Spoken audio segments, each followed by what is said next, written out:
Good evening, everyone, and welcome to Talk with the Titans, live from London, UK, all the way to the US of A and worldwide.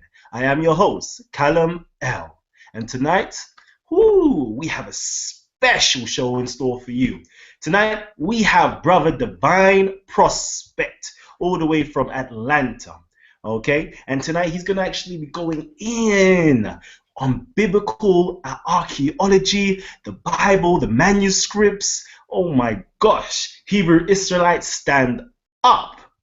For everybody out there who's new to the show, this is Talk with the Titans, and this show was birthed out of the idea that the Titans, the intellectuals, the intellectual giants of our community should have a well-organized platform to present, discuss, and debate information affecting our community, proposed by you, the audience, our community.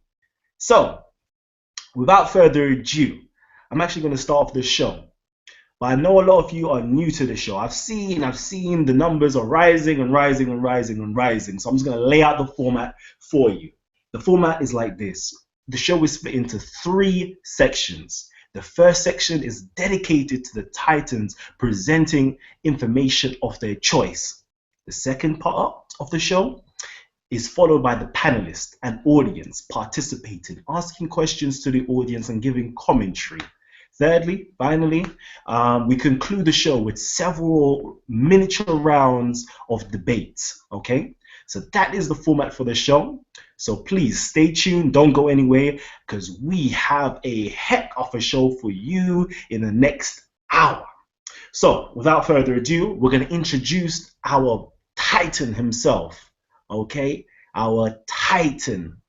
Everybody watching right now, you know how I feel about this brother. You know how I feel about this brother. This is our brother Divine Prospect. Greetings, brother Divine Prospects. Greetings. Thank you for that. Definitely appreciate that, Kalam. It's one good brother there. He's very good to correspond with, very easy to talk to, down to earth.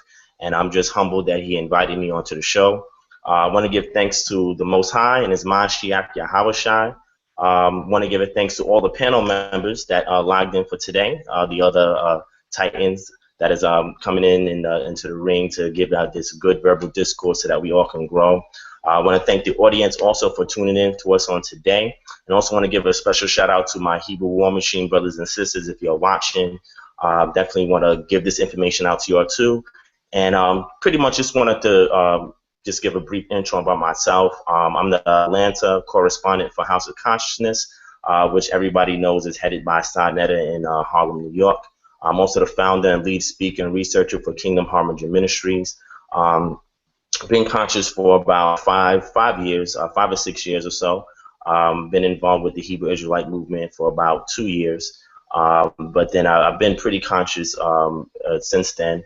Looked into Black history in regards to our struggle here in America and our plight, and I was pretty much in alignment with the Hebrew Israelite ideology because it kind of resonated with where I was going, but just wanted to make some adjustments, modifications, and improvements to it so that way it can fit us today in the 21st century. So that's pretty much about me, and as I shared with the panelists as well as Kalam, I don't like to give too many accolades or accomplishments because I don't want anybody to be intimidated by anything.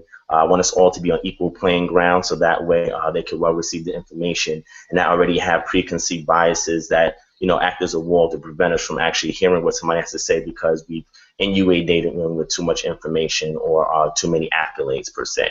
So that's just my intro right there. I thank everybody for taking time to tune in. You could be doing anything else, you know what I'm saying? But you're here to talk with the Titans, and you're here to see the information that we got to provide for y'all on this evening, and we want to make it a really good roller coaster ride, so strap in and enjoy the ride.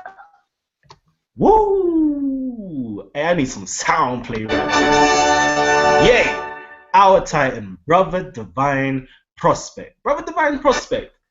I saw you on Sunday TV, and I was highly impressed. I was highly impressed by the way you could marry the scriptures with the science, with the archaeology, everything. But there was one thing that stood out to me about you. You said that you could read and write several languages. I believe they were the Hebrew, the Koine Greek, and the Medu-Neter. Come on, tell me more about that, please. Yeah, well, in regards to being able to read and write, I took it upon myself about 2 years ago to actually learn these languages because a lot of the people that I went to learn these languages wanted me to join some kind of movement or some kind of particular subscribe to some particular ideology that I was not familiar with or comfortable with doing. So I took it upon myself to find the material that they had to teach myself these languages. I told myself that if I'm going to be involved in any kind of particular movement, I have to be able to understand the underlining foundation that keeps it afloat. I also wanted to see the similarities between the different movements in the Black conscious community. The only way I could really do that is be able to read some of the manuscripts. So I taught myself some Kufic Arabic, taught myself some biblical Hebrew and how to read and write the ancient, the Paleo, some of the Aramaic and the modern Hebrew. The Koine Greek also had to teach myself to read too, so I could interpret the New Testament portion of the Bible. Also, it helped as well when I was looking at the different stelas and as well as the Rosetta Stone, because the Rosetta Stone has the Medu-Neter as well as the Koine Greek and a Demotic there. So I also looked into the Medu-Neter in regards to the glyphs because it's very interesting that when you look at a lot of the River Valley civilizations, they all started out with different scripts, different pictographs, scripts, ideograms, etc. And there's a pretty interesting similarities between them. Each one was determined by their culture, by their belief system, and that pretty much what created the language. So in order for you to understand any one of these current movements, whether it's the Moorish Science Temple, whether it's the Nation of Islam, whether it's the Kemetic community, whether it's the Hebrew Israelites, you have to go back and teach yourself to read and write some of the scripts so that way you can interpret what's being said in the original script to ensure that whoever's teaching you is in alignment with what the text is saying. And I'm gonna share some of that information on today later on, and hopefully that'll be able to saturate you guys' your thirst or your appetite in regards to language if there's some linguist files out there. Excellent, excellent, excellent, excellent. All right. I'm actually going to welcome our audience. Okay. We have a full house panelists. So I'm going to welcome our panelists to the world right about now. And I must say, everybody out there who is in YouTube land and watching in hashtag Talk with the Titans, please, please, please, please. If you want to be on the panel, please subscribe to the Amon Ra Squad, subscribe to the Facebook SPEL, and I will post you the link to be able to log in to our Google Hangouts. And you can be right here live on the panel asking our brother asking the Titans in general when they come on the show. But tonight we have Brother Divine Prospects. If you want to ask any questions, just join the panel, join Google Hangouts so you can ask your questions live on air. Otherwise, just ask the questions in the question and answer box on the right-hand side of YouTube. You'll find the commentary box right there. It's open right now, live chat. Please ask away. So now, we have on our panel, we have Brother Jigs from Field African Radio. Salaam alaikum, Brother Jigs. Wa alaikum salam wa rahmatullah. What's going on, Brother Kalam?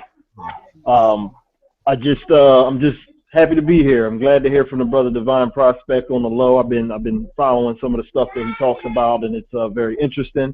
So I'm just happy to be able to listen in and discuss this topic with y'all. Like the brother said, I'm from Field African Radio. We broadcast on Wednesdays today, actually, from 8 to 10 Eastern time.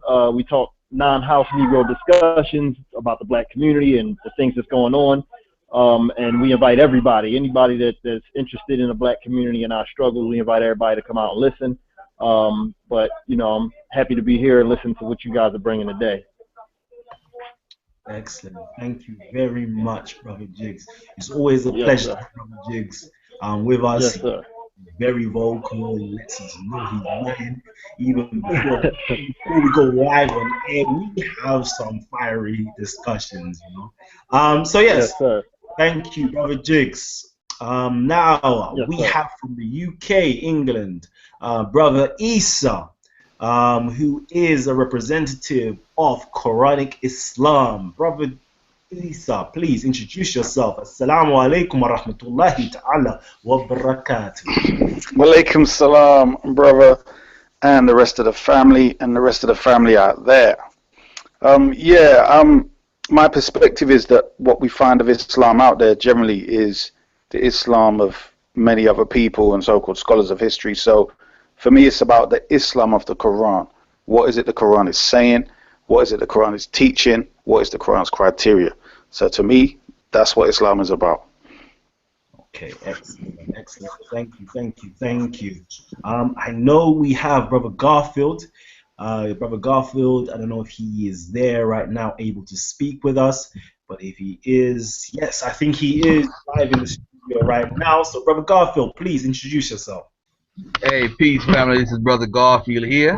I would define myself as I would basically just say a researcher. I don't want to get into what I do and what I believe and all that craziness right now, but I do have a radio program Monday to Friday normally from 6 p.m. to 8 p.m. on It's Real Talk Live on Blog Talk, and that's pretty much it. I have my own Facebook that's out. It's called ignite2unite.com. It's in the early stages. We're trying to get the phone app together right now so that we could have it up and running before New Year's Day. But pretty much it's our own Facebook. I'm financing whatever we're doing with that on my own, and it's pretty much for us. We have a mission statement on the front.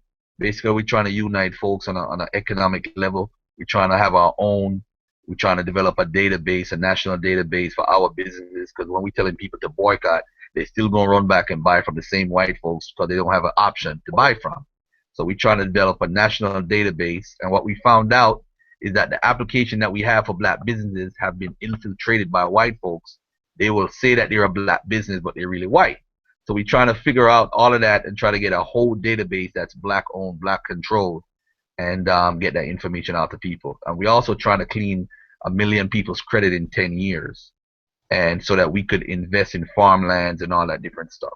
You know, brother, the brother from the Nation of Islam that these are the farmland, he actually gave me some good advice recently regarding that, and I've been looking at different spots all over the country as far as farmland. But pretty much that's a couple of things that we're working on. But you know, anybody can hit me up on Facebook at Garfield A. Reed or Garfield Reed, or could join me on It's Real Talk Live on Blog Talk. All right, peace.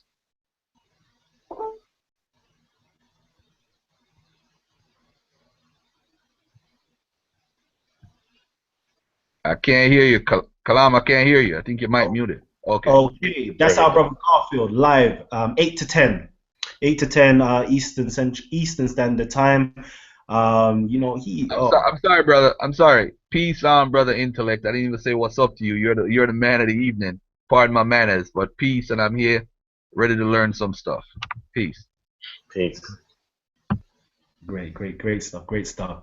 Okay, who else do we have here? We actually have, who do we have here? We have brother Parnahisi.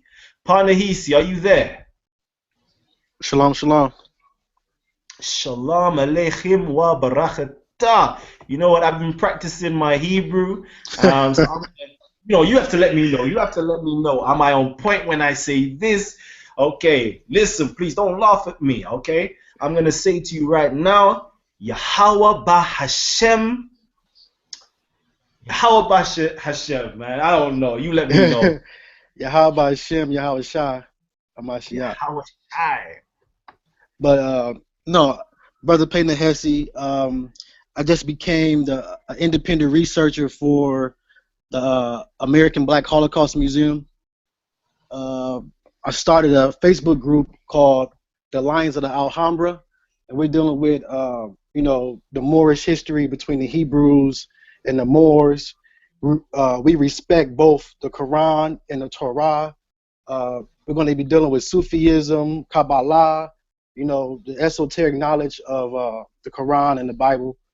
You know, it's a brotherhood, and hopefully in the future we can go out and do some community work on that field, on that plane. I'm also a member of the Hebrew War Machine with Brother Divine Prospect and Brother Nasi Yashavel and some other brothers and sisters that we have. Excellent, excellent, great stuff. Okay, you know what? I can't wait for this presentation. You know, I actually can't wait for this presentation. I've got my colors out right about now. I am repping Hebrew Israelites worldwide. And listen, GMS UK, stand up. Listen, holler at your boy, holler at me, okay? Hebrew Israelites, stand up. I know you lot seeing the colors right now. I know you lot seeing the 6-pointed star. Stand up. You know what? We actually have, you know what we have? We have a debate coming up in February. I am over the moon for this. I see we have GOCC, AOC, the Lions of Israel. Please forgive me if I'm not getting the names correct, but they're going up against the Hebrew Israelites, are going up against the comedic science community. We have Brother Polite, we have Brother Shaka Atmos, and my Senai himself, Jonathan from the Amun Ra squad. I see this is going to be a massive, powerful debate. I think I might just have to book. I was going to come down in January, but now I know this debate is happening in February. Listen, February, Sarnet TV, House of Consciousness linked up with the New Covenant movement to put this together. Listen, I am coming down in February. I'm coming down in February. If you're in the UK, come, catch flight with me. You know how I do out there. We get this cheap, half price, 50-50. Come, fly down. We're going in. All right, so before I don't even want to talk about that right about now. Hold on. Before I even start again, you know who we got down here live in the UK? Live in the UK right now, we have Dr. Umar Johnson. Dr. Umar Johnson. You know he's got his school that he's trying to set up. I had to rush back here to be on the show, you know. So he's right now, he's live in London, Hornsey. Okay, he started around 7 o'clock, and I believe he's finishing 11 p.m. Next, he's going tomorrow. He's going to Luton. Then he's going to Manchester on Friday, Birmingham on Saturday, Wolverhampton on Sunday. So everybody, please check out Dr. Umar Johnson. He's doing great things in the UK. All right, this is what I'm saying. You see how we've got these brothers coming down to the UK. I want the Titans, everybody that's featured right now on Talk with the Titans, to be coming down to the UK to present, to do workshops, to do lectures, to do debates. Come on, let's make this happen. People in the UK, stand up. USA, stand up. You know how we do this. We usually have Layla Africa coming through every year as well. We got Dr. Wesley Muhammad passing through this year. Well, literally in the next few days, if he's not down right now, I need to actually link up with Minister Hillary, Nation of Islam, and find out what's going on. Oh yeah, look out in the near future as well. You know how we do this. I'm in a documentary with our brother Dr. Wesley Muhammad, so please stay tuned to that. That's not to be missed, okay? So early, I'm talking about early spring, look out for that documentary. It's powerful. All right, so without further ado, I need my brother to go in right now. I need my brother to go in. Brother, are you ready? Brother Divine Prospect. This is Hebrew Israelite par excellence. Are you ready to go in? Yes, Brother Kalam. I'm ready to go in. Appreciate being on the show. I've been a fan of the show, saw a couple of episodes and thought it was really interesting. When you had reached out to me, invited me to the show, I felt it being an honor, and I'm very grateful for it, you know what I'm saying? So I appreciate that. Ultimately, I just want the people to be edified by the information, eat the meat, spit out the bone, whatever it is that you can take from it, that'll help you with your studies. Take it. Whatever it is that you don't want, you can kick it out. But at the end of the day, the information is there, and it's available to everybody. You know what I'm saying? So I'm going to go ahead and start with the presentation. And it's not. I don't have a slideshow per se, so I'm just going to speak through a couple of things. If anybody has any questions, if they want to visually see anything, I have my tablet here, so I can put some images on there for y'all to see if y'all want. After I do the presentation, I got to step off for a little bit, you know, take care of some stuff, and I'll be back. But for the most part, I don't want to take up too many people's time. I want to be clear, concise, and get the meat right out to the people, so that way they can see what's going on. All right, so we drafted this up to really pretty much start the flow of things with just asking several questions that pretty much drive the presentation that I'm going to give.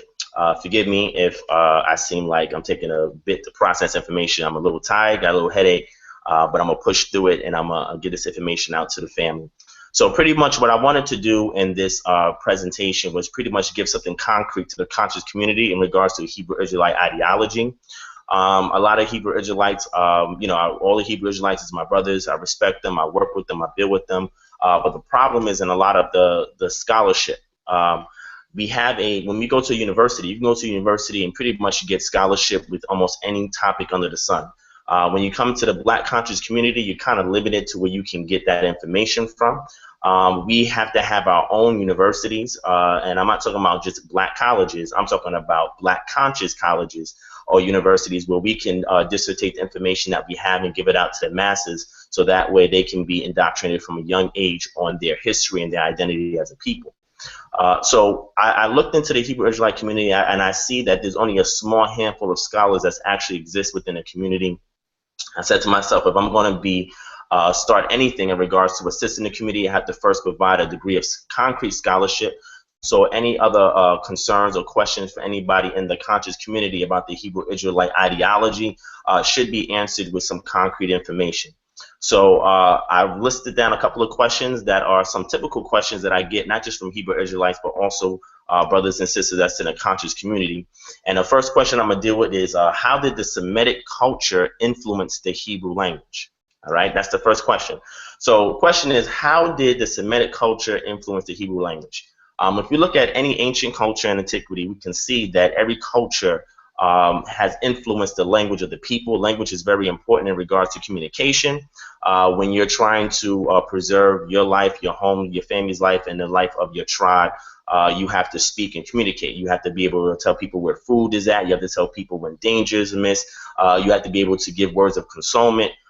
So language is very, very important because the culture is where the language is birthed from. So in order for you to understand a people or their language, you have to first examine the culture.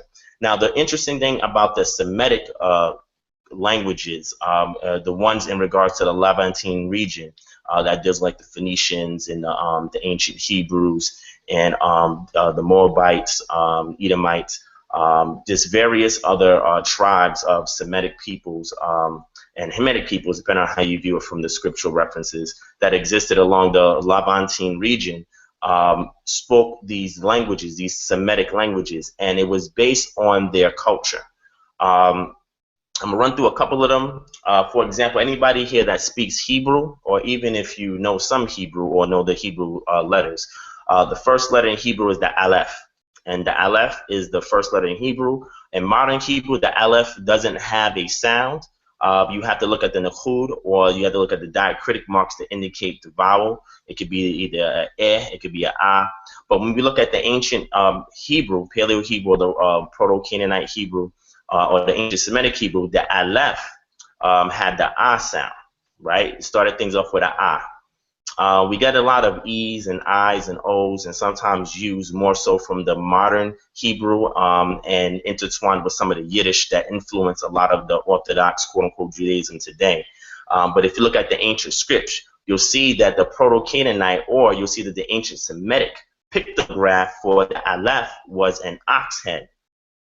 And the ox was very important to the culture because the ox was used for irrigation. The ox was used to turn topsoil so that they could plant, do agriculture. The ox was very, very important. The ox also was one of the strongest animals that they domesticated. So the Aleph was an ox. And what the ancient Hebrews would do is that they dealt very much on function and concrete. So any kind of empirical data that they can absorb from the environment is what they attach their language to. So the aleph being an ox head, the ox head, or the first letter aleph, was symbolic of strength, power, authority, the leader, because of what that black ox represented. And that is very important, because when we get to the next letter is bet. And bait or bat, however you want to pronounce it. If you want to do the more of the older Hebrew, is the ah sound. The more newer Hebrew is the et sound. But the bat or bait symbolize the tent.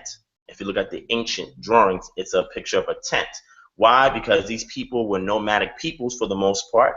There were times where they were situated, but other times they were nomadic people. So they were very, very used to having a tent, and the tent was pretty much their home. And the tent was mobile, and they could take it with them. Or they can dock it, but the tent is symbolic of the home. What's in the home? The family is in the home. Your tribe, mostly, depending on who you are in the community, the bet symbolize the tent, and that symbolizes the home. That's very, very important. Another symbol that I mentioned is the he, or the ha. That ancient pictograph for that is it's a stick figure with the arms up, and it's giving you the sense of awe, or something like something takes your breath. Just like when you say hey to somebody to catch their attention or captivate their attention, it's the same exact symbol for that. So it's showing a man with his hands up in awe at a great sight that he's beholding. Lamed is symbolic of a shepherd's staff. A lot of the Semitic peoples, they domesticated animals, and they herded animals, and sheep were one of the animals that they herded. So when they use the lamed, it's a symbol of a shepherd's staff, and the shepherd's staff is used to designate authority, used to designate correction, yoking, pulling something toward something, taming something. So that's pretty much what the lamed was, and that's what you get the modern day the L sound that we get when we transliterate it. Also, you have the resh, or the rosh, or the rash, depending on how you pronounce it, and that was symbolic of a man's head. And it wasn't in the sense that we think in modern English terms, because English is a very abstract language. The Hebrews dealt with the function of an object, or the function of a particular word. They also dealt with actions, complete and incomplete actions, as opposed to the more Greco-Romanized concept of time. They deal with abstract matter. So they dealt more with concrete matter. So when they looked at the head was the start, or the first part of the human body. And that's designated the summit of something, the start of something, the beginning of something in regards to action, or in regards to a purpose or a place. When you look at the plains and you see the mountain is the head of the plains, because the mountain is the tallest peak of the plains. And this is how they would pretty much take something concrete, and they would mold it so that way it could fit their language, so that way there's something common that every culture can understand. Now, with just some of those, pretty much those basic letters that I threw out there, you also have bilateral syntaxes, which is like parent roots, where a lot of words come from. So when I teach people, and I'm going to do this in a presentation in New York, but when I teach people in regards to how to understand the Hebrew language, you got to understand that certain words come from the combination of these different concepts, all these letters and the concepts they represented. So for example, if you look at Ab is one of the first words in Hebrew. Ab is the aleph, connected with the beit, and the aleph is the ox, and the ox represents strength, power, authority, leadership, and the beit represented the home, it represented the family, it represented the tribe. So Ab is father. Why? Because you have the strong ox, as symbolic of strength, of leadership, and the home amongst the family. So that's the father's role.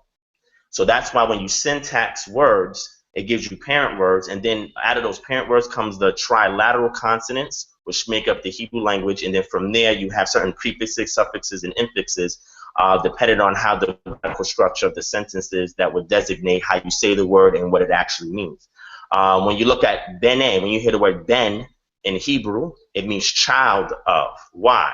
Well, the beit is representative of the tent, of the home, of the family, and the nen, or the nun, or the na, represented the sprouting of a seed, or it can even look like a sperm cell. And why is something called the child of? Because the next generation of the home is the child. And a lot of times that designated the son or the daughter. So anytime you say ben something, ben means child of. And in Hebrew, first you have the adjectives, and then you have the actual noun. You have the object comes after the subject, and then you have the verb. Why does Hebrew start with the verb? Because Hebrews were all ancient Hebraic culture was all focused on the action of a subject. They was not really concerned about particulars in regards to appearance and things that were theoretical. They wanted to know the action. Was it a completed or incompleted action? Who was doing the action? Who was the action being done to? So they put emphasis on the action. This is why when you look at the grammatical syntax, it starts with the verb, the subject, and then the object. And that's very, very important. The word love in Hebrew, you have the aleph, you have the he that I mentioned earlier, and you have the bet. Well, what does this have to do with anything? Well, if the aleph represents strength, leadership, and power, and then the he represents a man with his hands up, that can mean he's in awe of something or he's looking towards something.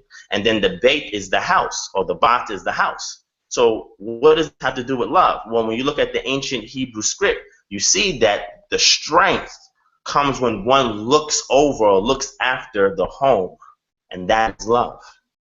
Love is when you're looking after the ones that are in your home. Whoever's in that circle that you call your home or your house, that is who you're going to show your most affinity towards, your affection towards, you're going to be concerned about. So when you syntax different letters and they create these words, you have to look to see what was the ancient Semitic pictographs of these letters, so that way you can understand when they syntax certain letters together, how they produce certain words. And this is very, very important, because when we look at conjugations and prepositions, conjugations is a tool or a grammatical point that brings two things together, and a preposition is something that shows motion, right? So for example, the wav is a symbol of a tent peg, or it could be a symbol of a hook. And what was the job of the tent peg or the hook? It was to hold something together, hold something open. So when we look at the conjugation and in Hebrew, it's the wav. When the wav is prefixed before a word, it designates and. Why? Because it holds something together. So when you add that to a word, it's symbolizing that this wav is holding together two clauses, two phrases, or two words. Also, the bet is a preposition for in. Why? Because when you have the tent, you live in the tent. The he or the ha or the he is the man with his hands opened up. But what does that represent in regards to the language? Well, it's the definite article for the. Why? Because when a man has his hands up and he's looking towards a sight, he's focused on that one very thing. And when we say the word the, we put in the emphasis on that one object, as opposed to the indefinite article, which can mean anything, one of a whole or one of many. And the lamed is another preposition that means two. Why? Because when the shepherd takes his staff, he has a hook on the staff, and he uses it to grab the sheep, to pull them towards him, to pull them in the pen, to pull them away from danger. So when you have that lamed affixed to a word, it means to, showing motion to or towards. And this is very important, because in order for you to understand Hebrew ideology, you have to understand the pictographs that make up the words, because it all comes from the culture. Same thing when you look at the Medu-Neter, same thing when you look at the Arabic, same thing when you look at the Koine Greek, same thing. This stuff is very, very important. Now, skipping on to that, the next question that a lot of people have is what Hebrew manuscript? Hold on. I have to pause right there, my brother. You just, damn. Audience, did you just hear what he said? Did you just understand? Were you able to comprehend what he just went through? That there was phenomenal. I haven't heard any other brother or sister inside of the conscious community, outside of the conscious community, break down the alphabet or the Aleph Beta into such profound, minuscule, simple detail as this brother has. You know, usually when we're studying languages, we see a whole host of symbols. You know, we may, even we're just saying the Latin alphabet, the English, we see an A, we see a B, we see a C, and it has no connection, it has no affinity to us. But this brother has now shown you where the Hebrew ideology comes from, where these alphabets actually stem from. They stem from things in nature.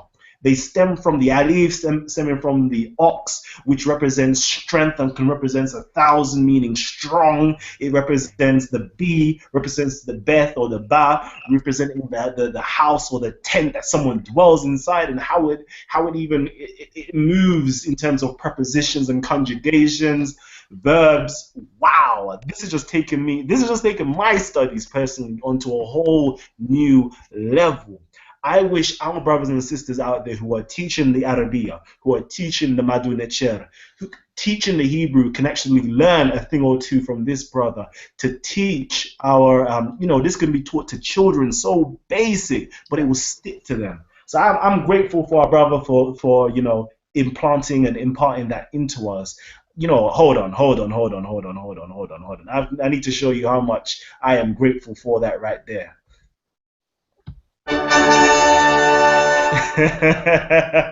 Please, brother, continue. Sure. Yeah, that was just a quick appetizer just to get into the rest of what I was saying. Thank you, brother, for that compliment. I'm humbled by it, and I'm honored to hear it, and I appreciate that. It's done me a lot of self-studying to get that information. What I've learned, just going to sum that part up since you touched on it. What I learned is that when you are taught a Greco-Roman language, or from the language tree of Greco-Roman or the Indo-European language tree, you're giving a lot of symbols of letters that don't give you any meaning behind it. You don't understand any of the concrete meaning behind it. The Greco-Roman method of thinking or paradigm of thought is abstract. They're very concerned with the unknown. They're very concerned with the theoretical. They're very concerned with the appearance of something as opposed to the function of something. When you do a lot of melanated cultures, they're worried about nature, the environment. They're worried about the function of something, the concrete nature of something, the now, living in the now. That's why the Hebraic paradigm of thought deals with complete and incomplete actions as opposed to past, present, and future. They're concerned with when would this action take place? When didn't it take place? When is it going to take place? They were more concerned with the things that immediately affected them as opposed to something that's in a distant future or something in a distant past. And it's only until when they had their religion that got incorporated into their way of life that they started to ponder these things that typically didn't deal with their everyday life because of their purpose of unity while they were in captivity. And that's a totally different subject. But when you teach people the simplistics of what each one of these letters are, it's very easy for them to grasp it. When everybody goes to get Hebrew, they give you all of these late Hebrew scripts, and they don't represent anything.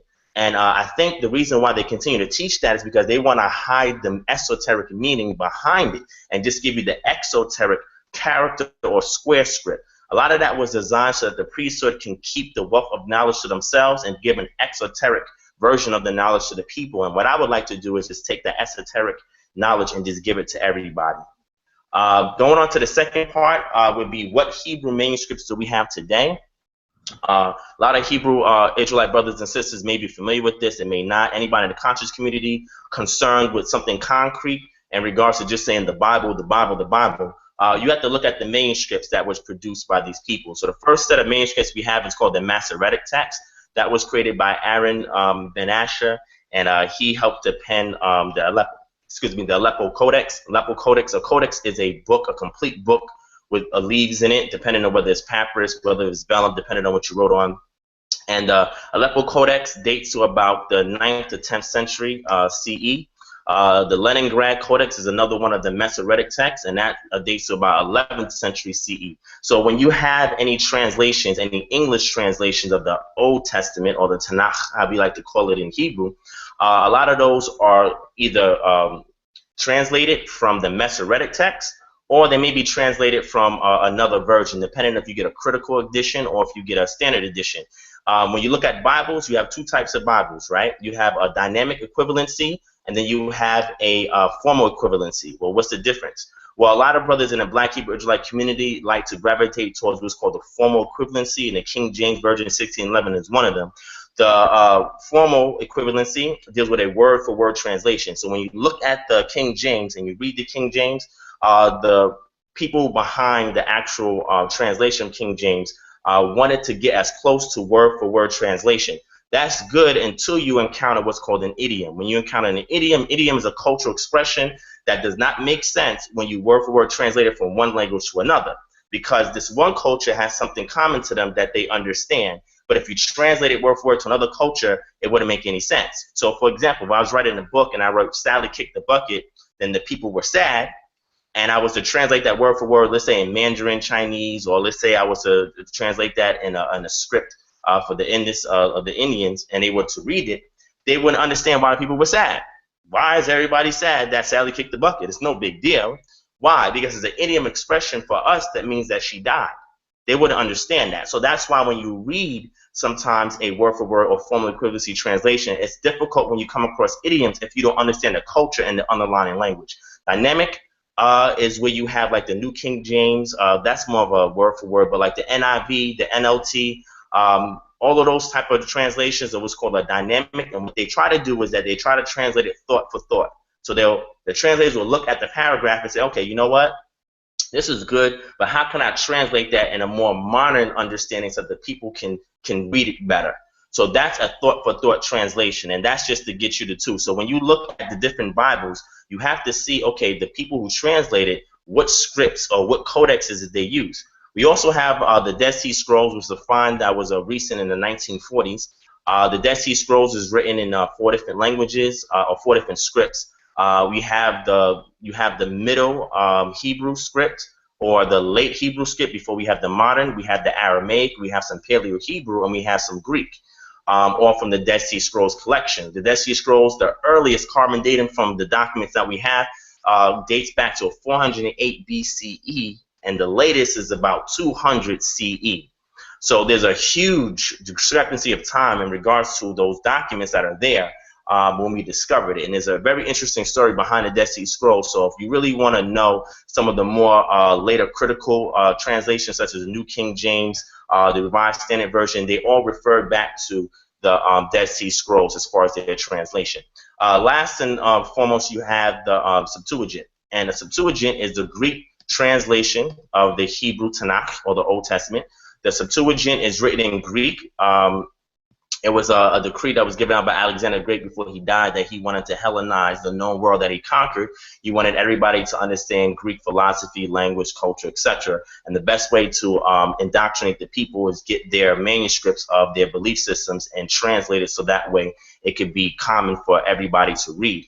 The earliest that we have from the Septuagint, it dates back to about 250 BCE. The Septuagint was translated from an early Hebrew source that we no longer have in existence, but it's also something that was used a long time before things were translated into English. And those pretty much are the 3 basic families of Tanakh or Old Testament manuscripts. All right, the Masoretic text, the Dead Sea Scrolls, and the Septuagint. Now, I get another question from people, and they look at the Torah, and say, well, you know what? At the end of the Torah closes with Moses dying and with some more commentary after Moses died. Then they look at the Torah and say, you know what? It seems to be some discrepancies here, some discrepancies there. Seem is the key word. And they want to know, okay, well, if the Bible was written by Moses, then how come we have some commentary after his death? Then you hear some people from the Hebrew Israelite community say, well, you know, he has some kind of perspective insight, and he wrote about his death and what happened after he died, etc. And they say that because they don't understand how it was put together. Back in the 19th century, early 19th century, you have what's called the documentary hypothesis. And you had some scholars that were trying to figure out, okay, what is these discrepancies in the Torah, right? If you do a literary analysis of the Torah, it shows that there's different writing styles in there. And the different writing styles designates that this was not arranged by one source. They were compiled over a course of 500 years. And a lot of people are not aware of that. But if you understand the scholarship behind how the manuscripts were brought forth, it's very easy to quell a person's concern in regards to that. So it was drawn from 4 different styles of writing, or 4 different redactors or editors who compiled it, and we had the final edition that we have today. You have what's called the Yahwist. And the Yahwist was concerned with the sacred name of the Most High, which sometimes we call the Tetragrammaton, which is the Yod, He, Wav, He. And when you look at the Torah, anytime you see, most of the time when you see the term Yahweh listed there, it was from the redactors or the editors of the Yahwist. So this is why when you look in Exodus, after Moses encounters the Most High, and then the Most High tells him, you know, I have not revealed my name to your forefathers, They didn't know me by my name. They knew me by Al Shaddai or God Almighty. But yet you go to the book of Genesis and you see Yahweh all over the place. So why is that there? Is there inconsistency? No. It has to do with Dactys decided to go back and add a tetragrammaton to Yahweh because they wanted to put emphasis on the character of Yahweh. Because in Hebrew, Hebraic thought the name didn't just designate the name or the title of somebody, it designated the character of the person. So anytime the character of Yahweh was on display, interacting with Jacob, interacting with Isaac, interacting with Abraham, every time his character was put on display, they added the Yahweh for emphasis. So this source's interest indicated was active in the southern kingdom of Judah in a time when the kingdom was divided. So when they were brought into captivity, they had manuscripts. Because they were all spread about, they pretty much was editing out certain things and putting information together. People say, well, you know what? If you're saying that it's edited, then it was not written by God. No, it was inspired by the Most High, but it was written by men. And this is what we have to keep in mind. Just because men wrote it doesn't mean that it doesn't have any spiritual emphasis to it. And a lot of Hebrew Israelites had to be more concrete when teaching this, so that way you don't fall into any traps. You also had the LOS. The LOS didn't like using the Yahweh name, so what they did was they put Elohim or Elohim into the text. You'll see this in there as a divine name or title, Exodus from 3 to 6. It's where the tetragrammaton is revealed to Moses and to Israel. This source seems to have been from the northern kingdom. Northern kingdom was more superstitious in regards to the name of the Most High, so they use Elohim. Elohim also wrote the Akedah story and parts of Genesis. They wrote most of Exodus and part of Numbers. So you'll see that literary style in these different areas as opposed to the Yahwehs. After that, you have what's called a Deuteronomist. The Deuteronomist wrote all of the book of Deuteronomy, which is the second giving of the law. And this is where you have the commentary after Moses died, because somebody redacted or edited that portion of it from tradition and put it onto the text. It's also believed that the Deuteronomists probably also wrote and compiled and arranged the Joshua, Judges, Samuel, and Kings. So they had manuscripts they were drawn from. They were editing it out because remember, the people were in captivity or about to go into captivity, and they had to pretty much compile all of this data together so that the people can agree on one thing and be unified against one concept. The last person or source involved is a priestly scribe. They provided the first chapter of Genesis. A lot of people will read Genesis 1 and Genesis 2 and say, hey, there's some differences. They don't coincide. People who say that, they actually don't understand the language underneath the English. The English makes it very difficult to be cohesive. But when you understand that two different sources edited it from a main source, then you understand why there's two different literary styles in Genesis 1, Genesis 2. But if you understand the Hebrew and the two different sources, you can make it cohesive or make it harmonized. They provided the first book of Genesis. The priestly scribe was also the tribe of Levi. So they also created the book of Leviticus. So all the Levitical laws were created by the priestly scribes, or they were very, very inclined to locate that. They were also concerned with any genealogical information. So anything that deals with genealogical information in regards to this person begat this person begat this person, the priestly scribe went back to the text and he added this because that was very important for them to maintain their position of power, is that they can show a lineage connection to who was the forefather. So anytime you see that, you know that it's written by the priestly scribe. They was also concerned with the priesthood, worship, and they was pretty much the last source to actually compile, and they finished theirs about 539 BCE. Around 400 BCE, all these different sources was finally compiled into one, and that's how we have today's Torah today.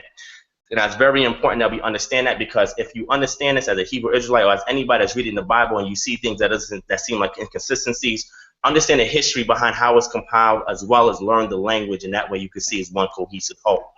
Now, the next question would be, why is textual criticism important for Hebrew Israelites?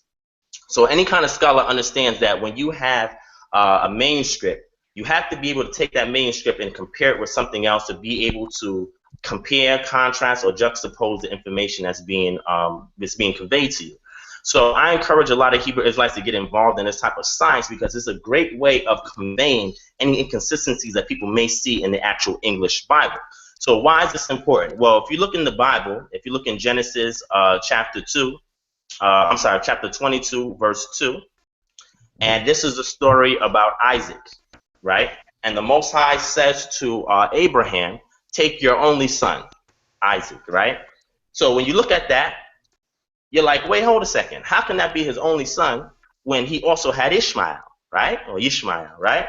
So it would look like, oh, see right there, something's wrong with the Bible. See, it's talking about your only son, and see, there's all the discrepancies, etc. But you have to tell a person to slow down. Let me show you why textual criticism is very important. When you look at the two, remember, I noticed, I mentioned earlier, it's three sources that we have. We have the Dead Sea Scrolls, the Masoretic text, and the Septuagint. All three of these is from Hebrew sources. So in order for you to derive an understanding of any English translation, you have to look at the available manuscript evidence. So what am I talking about? Well, when you look in Hebrew about your only son from the Masoretic text, you get Ya-I-Ha. Yai-Ha. Yai-Ha means only. And when you look in the English, you'll see that son is italicized because that was inserted by the English translator. Anytime you see anything italicized in the Bible, it was inserted by the English translator to give emphasis and context. So in the Hebrew, it just says your only in the Masoretic text. But if we look at another source, which is the Septuagint, and we see what does it say in the Septuagint, it's Sutav Agape Hav. So when you look at that in the Septuagint, it says beloved. So the Septuagint is from an earlier Hebrew source. So when you look at it and say, okay, well, you know, it says only here, and in here it says beloved. How do you know which one is which? Well, natural inclination would be to lean towards the beloved because we know that wasn't the only son. So how do you understand this text? Well, when you look at the scribes or how the words are scribed, you'll see that the word for beloved that's in Hebrew is yadeha or yadiha. Yadiha means beloved in Hebrew. So you say, well, yadiha and yaheha or yahiha, you say, okay, well, you know what? Let me look at this. When you look at the dalet and you look at the hit, you'll see that the hit is a dalet with an extra stem that's on the left side. That extra stem that's added, it creates a different word. So when a scribe is writing, an earlier source had actually wrote it with the dalet. But later on, before the Gutenberg printing press, when we had all these printed versions of books and documents, you had to copy. So over time, there was a scribal error, and somebody added an extra strike to the dalet and made it a yahid. So when you have that, then you look at it and say, well, you know what, that's kind of interesting, because when we go to the Septuagint, which predates the Masoretic text, that was derived from an earlier Hebrew source, we understand that it's really a dialect there and not a hey. And when you translate or properly transcribe that, it says beloved, not only. So when you stick in one English translation, don't understand the Greek or the Greek or the Hebrew, and don't understand the history and how it's compiled and what scribal errors are, you're going to keep saying only. And when a person from the outside tries to understand the Black Hebrew Israelite movement and say, well, you know what, it says only, there's something wrong with the text. You have to be able to teach them, not argue with them. So that's why I give that. Last example would be Deuteronomy 32:8. Deuteronomy 32:8, you have a phrase called the sons of Yisrael or Yisraela, the sons of God. That's also there, the sons of Elohim, depending on which English translation that you have. And when somebody looks at that, they say, look at this, all these different translations translated much differently. Why is that the case? It's because each one of them is drawing from one of these Hebraic sources that I mentioned. And if you don't do the textual criticism, you won't understand what was the original statement there. Was it sons of Israel? Was it sons of Elohim? Was it sons of God? Was it angels, etc.? What does that phrase mean? Well, when we look at the Aleppo Codex, which we know derives from the Masoretic text, it says Bene Yisrael or Bene Israel, which means sons of Israel. Remember, I told you what Ben means. That's very important. When you look at the Dead Sea Scrolls, it says Bene Elohim or Bene Elohim. Again, the Dead Sea Scrolls predates the Masoretic text or the Aleppo Codex. When you look at the Septuagint, it's Angelion Theos or Theos, which means angels of God or messengers of God. Now, the interesting thing is that when they transcribed the Septuagint and they took the stem word from the Septuagint, which is the Greek translation, and transcribed it over to the Hebrew, they noticed that the word El is there for Angelion, which means angel or messenger. When we also look at the Aleppo Codex translation for Ben Israel, we also have the word El that's in there too, which is an Aleph and a Lamed. When we look at the Dead Sea Scrolls, we have Ben Elohim, Elohim is plural, and we have El there as well. So the proper translation of that, when you textually compare all three sources, We know that the earlier source had the root stem El, and then later on, Elohim was added for emphasis. Yisrael or Israel was added for emphasis.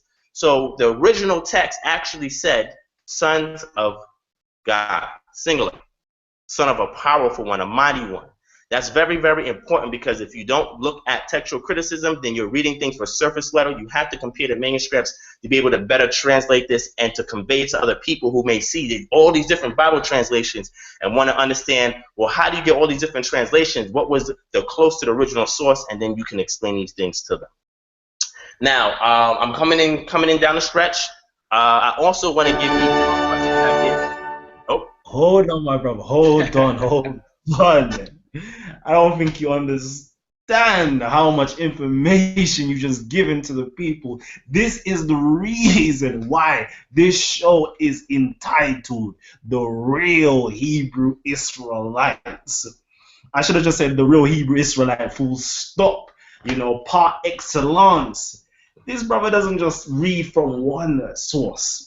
Not just the King James version of the Bible or the New Revised version of the Bible, not just from the surface, you know, just the English. But this brother has done his due diligence, has done the research, has gone back into the grammatical stage of the language, and was able to decipher not just from the language itself, but from several languages, from various manuscripts. The brother mentioned the Masoretic text. The brother mentioned the Dead Sea Scrolls. The brother mentioned the Septuagint.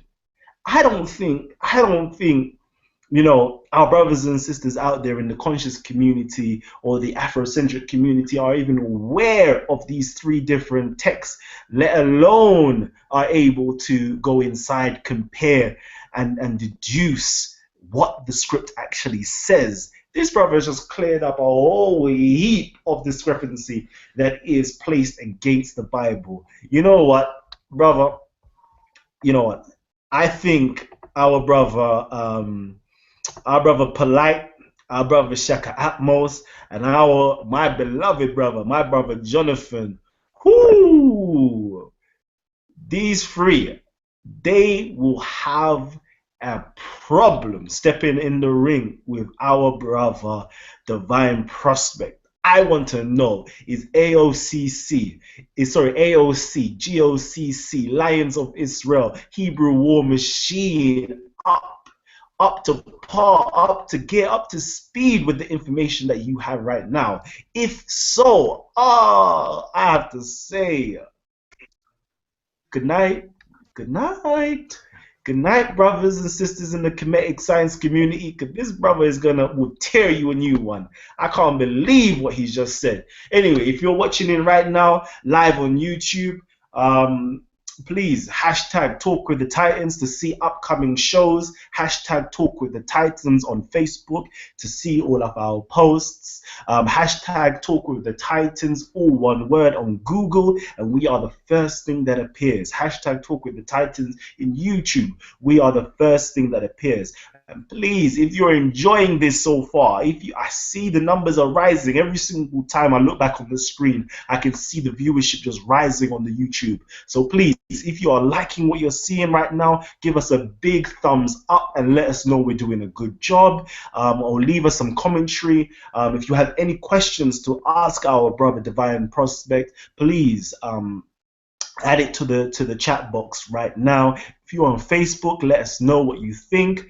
And oh my gosh, our brother has just gone in. I need to step up my game. I need to go right now. I need to go and purchase my Septuagint, my Dead Sea Scrolls. Hey, listen, this brother just take it to a new level.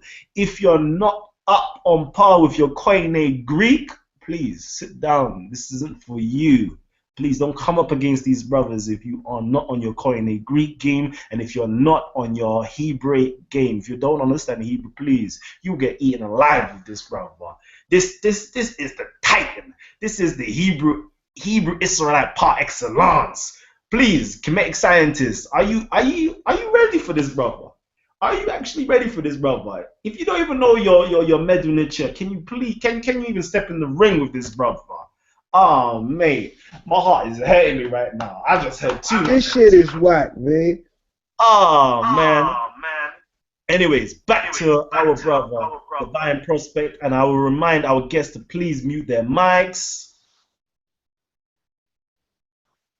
Brother Divine Prospect. Hey, Yes, Pete. sir. So, I'm gonna go ahead and finish through this. I appreciate the kind words that you say, Brother Kalam. You remind me of Sinetta because you like to set people up to get in the ring to go at it, and I definitely appreciate that. But the information or the science that I'm bringing is to edify the brothers, whether in the Hebrew Israelite community or whether in the Kemetic community, the Moorish community, and they want to get a better understanding of this book called the Bible that is so entrenched in quote unquote black people's minds, and to understand, what how do we better understand this text? If we're going to use it for the liberation of our people as one of many sources. I never said this is the only source. For me, it's my main source, but I have a bunch of wealth of different information that our ancestors have brought, different communities have brought. But for me, I stick to it mostly and as my main tool because I've seen there's so much information in it that if we implement it correctly, we can definitely organize and mobilize our people to assist with this back nationalist struggle. The last two questions that I'm gonna address, and I'm gonna run through this. And I'll give it back in the hands of the host after I conclude.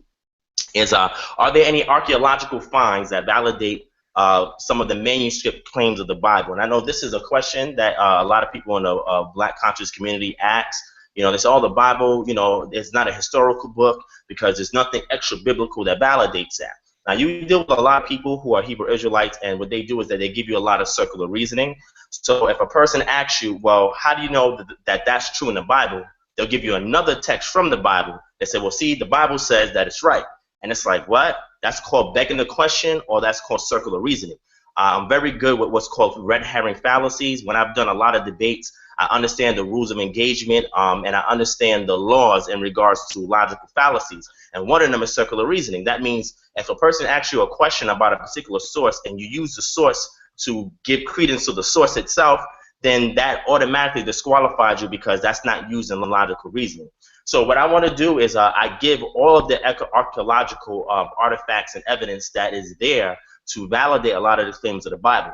Now, because I don't have a particular predisposed doctrine that I believe in, and I have to force things to pretty much validate my belief system is drawn upon the concrete evidence that's there. First and foremost, anything that's not there, that's not concrete, then I can either subscribe to it or pass it off as an ideology or belief system. But I would never use that to impose upon somebody else if there's no evidence to prove it. So what am I saying? Well, if you look at ancient Kemet, you have what's called the dynastic period and the pre-dynastic period. During the dynastic period, when Narmer came on the scene, united the lower and upper Egypt, he had the double crown, etc. We had a huge list or range of archaeological data that we have ascertained in regards to the wall reliefs, in regards to pyramids, in regards to the different papyruses that we have, etc. Of all of these kings from Narmer on, dynasty 1 on. Then you also have what's called the pre-dynastic Egypt, where there was dynasties that were spoken about prior to Narmer. And those periods of time, we have very small amounts of evidence. We know certain things like the calendar system, Naphtha Playa.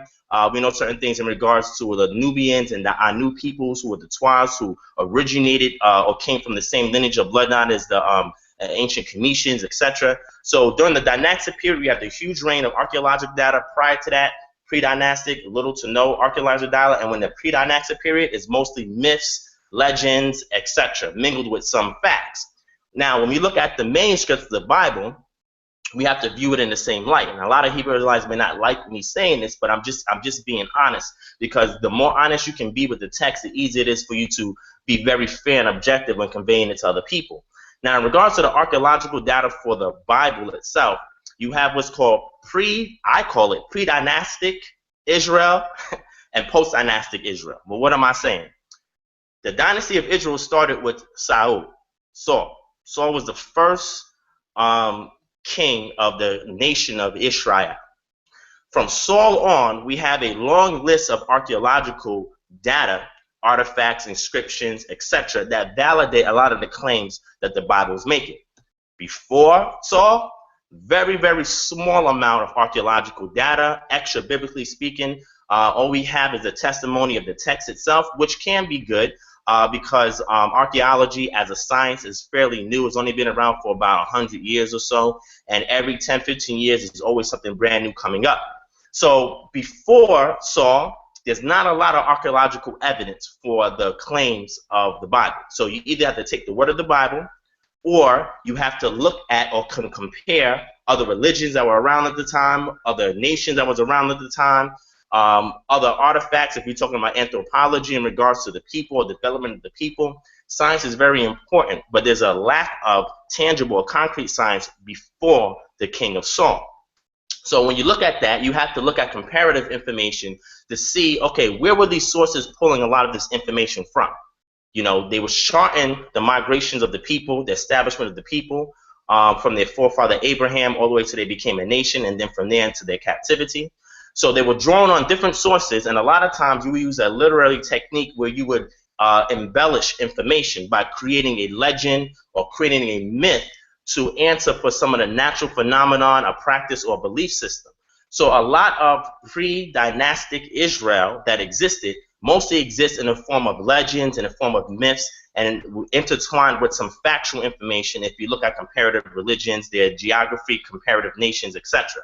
So the evidence for that you can dismiss off as either myth, legend, etc. Does that mean that it's not inspired by the Most High? No, it definitely is. The problem is that there's no real concrete means of validating a lot of those claims, so we have to take the testimony from the writers or look at the different sources that they could have pulled some of their information from for them to actually create the system that they have today.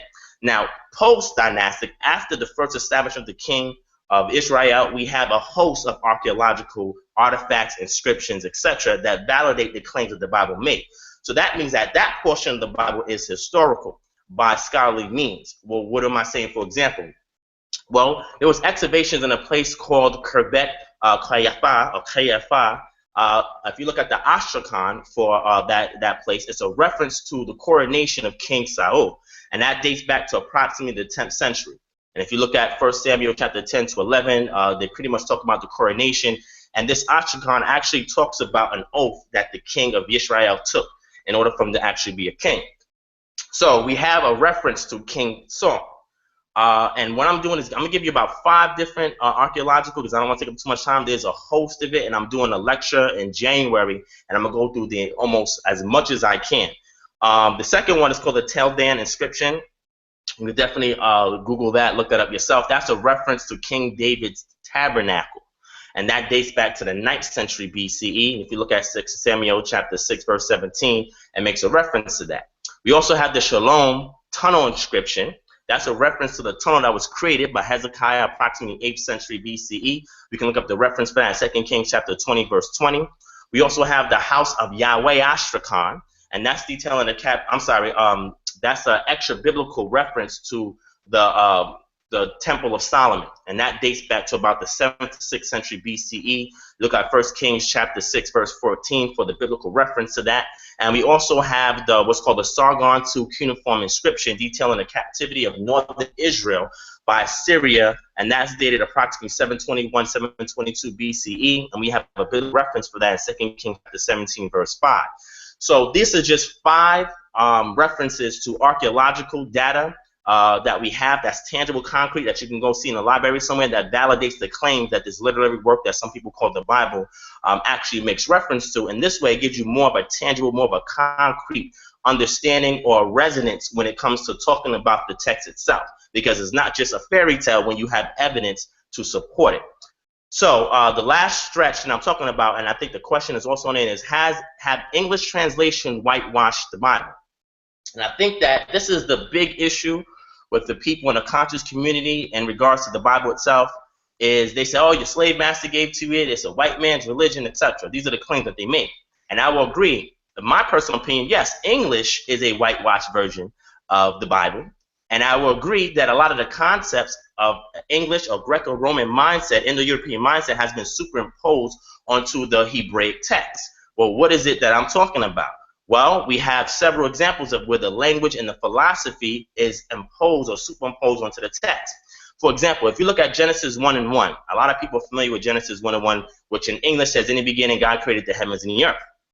Now, the reason why I use this as a point of reference is because everybody's familiar with that passage of scripture.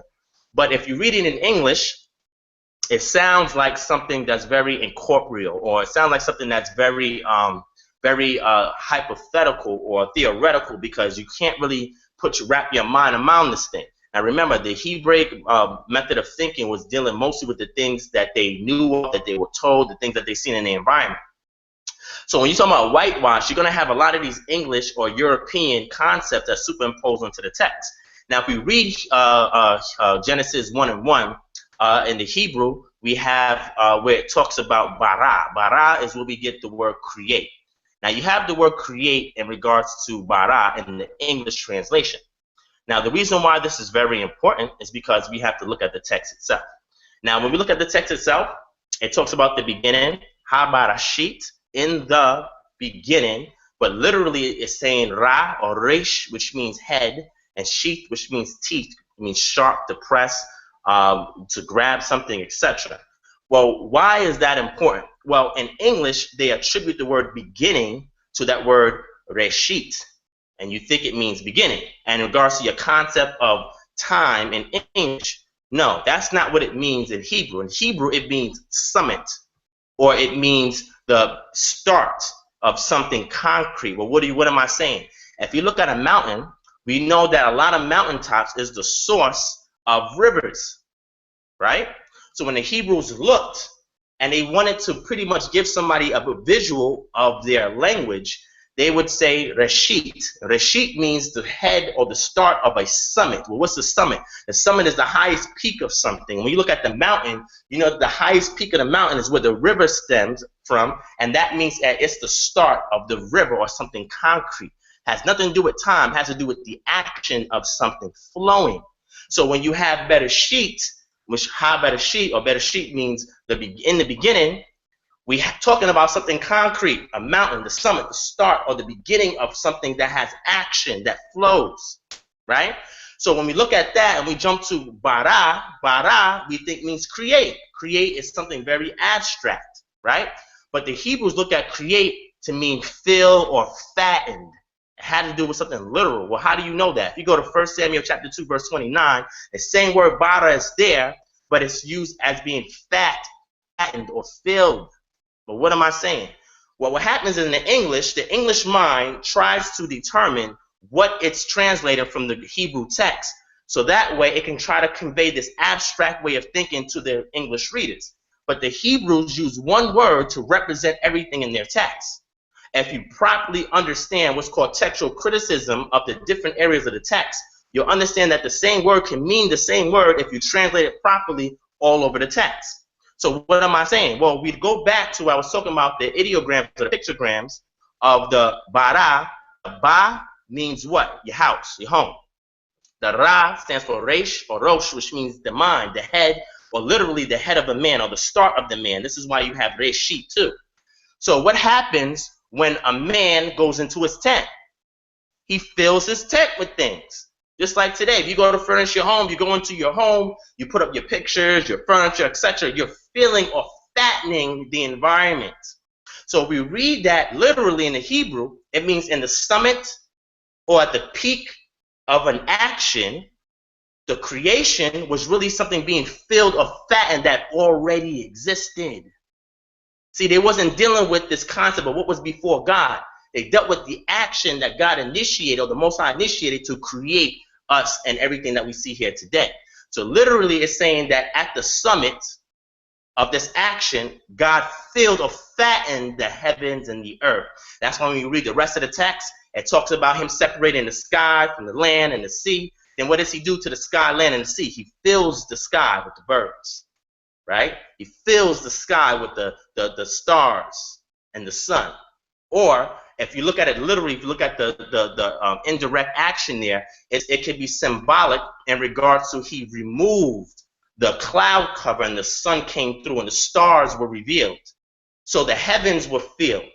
The sea that he separated was filled with fish and the beasts of the sea. The earth, aretz, was filled with what? It was filled with man. It was filled with the animals. That's why I say be fruitful and multiply, because his objective was to fill what was already there, but he had to separate it first before he can fill it in. This is the Hebraic mind as opposed to the Greco-Romanized English mindset, because the Greco-Romanized English mindset deals with the abstract, but when you deal with the Hebraic language, you deal with the concrete. So when you look at that, you'll see it's a totally different thing that's being discussed when you understand the language. Also, Song of Solomon, chapter 5, verse 10, you had the Shulamite wife of Solomon that calls him white. Says, my beloved is white. No, it's not saying white there. But of course, if you got an English Bible, they want you to think the characters is white. But when you read the Hebrew, the word there is zach, and zach means dazzling, means shining. It means he had a countenance that was glowing upon him. Had nothing to do with color, because if they were referring to skin color, they would use laban, which has to do with the skin color. Whenever the priest would examine a person for leprosy, they would label any part of the flesh that was white as laban. It was not called white, but if you're reading it in English, you would think so. And lastly would be Genesis chapter 9, which talks about the curse of Ham. Now, we've heard that all for years. It's, oh, Ham was cursed, Ham was cursed, or Ham was cursed, right? But it doesn't say Ham was cursed, because guess what? The Most High blessed the three sons of Noah, Shem, Ham, and Japheth. He blessed them. So when Ham looked upon the nakedness of his father, or when he violated his father, it's not really clear in the text there, he wasn't cursed. One of his sons were cursed, which is Canaan. They were cursed. Ham wasn't cursed because the Most High blessed him to be fruitful and multiply. So when the Hamitic races went about and started to populate, when you read the rest of the Hebrew literature, you'll understand that the tribes of Canaan decided not to go in the parts of the land that was given to them for their inheritance, and they decided to stay along the Levant region, and this became the land of Canaan. So they were not there by birthright that was given to them. They were actually cursed because they were supposed to move and migrated into Africa and populate the land of Africa. And we can see that in the book of Jubilees touches on that as well. That's very important to understand that, because the slave masters used to take that text and say, you see, Ham was cursed. And being that Ham was cursed, all you black Africans, you're my property. Because Ham was cursed. It's right there in the Bible. And of course, they can write anything in English because the slaves cannot read or comprehend the language or the Bible. But when you read the Hebraic text, Ham or Ham was not cursed. It was just Canaan, and the rest of the sons of Ham were blessed, and they were fruitful and multiply. Canaan was cursed, and this is why the Hebrew Israelites went into the land and warred with them, because to their understanding, these Canaanites were cursed and wasn't supposed to be there in the land. If you actually read the text, they were supposed to give a message of peace with them so they can come into diplomatic terms, but if they refuse, you go to war with them, because they were not supposed to settle in the Levant region. That had nothing to do with Africans. It had nothing to do with African slaves or anything like that. So yes, that portion of the Bible was whitewashed. You have to read and understand history, the language, and the culture, and you'll see that the English translation has nothing to do with the melanated people that wrote the script itself. Now, with all of that information being shared, I'm going to conclude with this. A lot of people want to know about Kingdom Harbinger Ministries, and I want to touch on that real quick, and I'm going to give it back to the speaker. I thank everybody for taking time out to listen to the lecture that I just gave.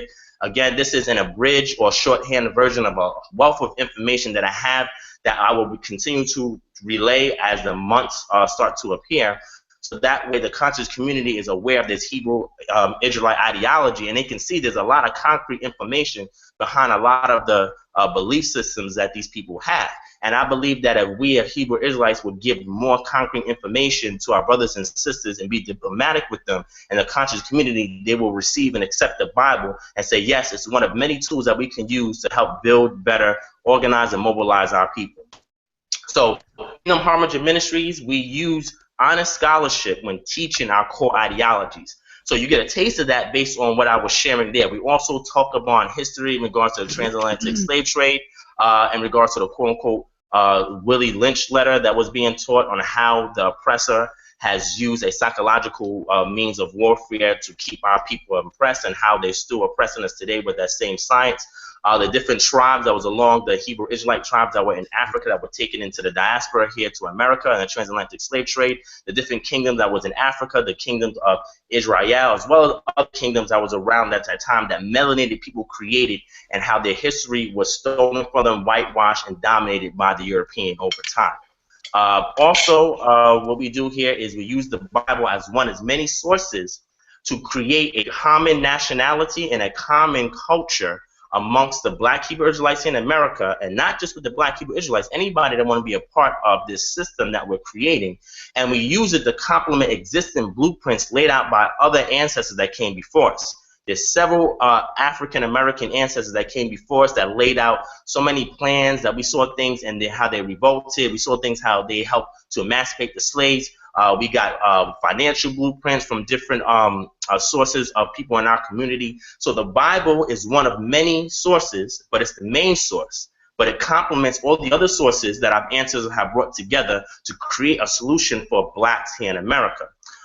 We also use the Bible as one of many sources where we derive a social, political, economic, and spiritual plan of action to resolve issues in the Black or African American community. Because there's a lot of substance in the Bible that if we extract it properly, we can employ it and it can fix the problems of our people, because some of our people actually have that blood in their lineage. And I showed a lot of that in my lecture on Sinetta TV.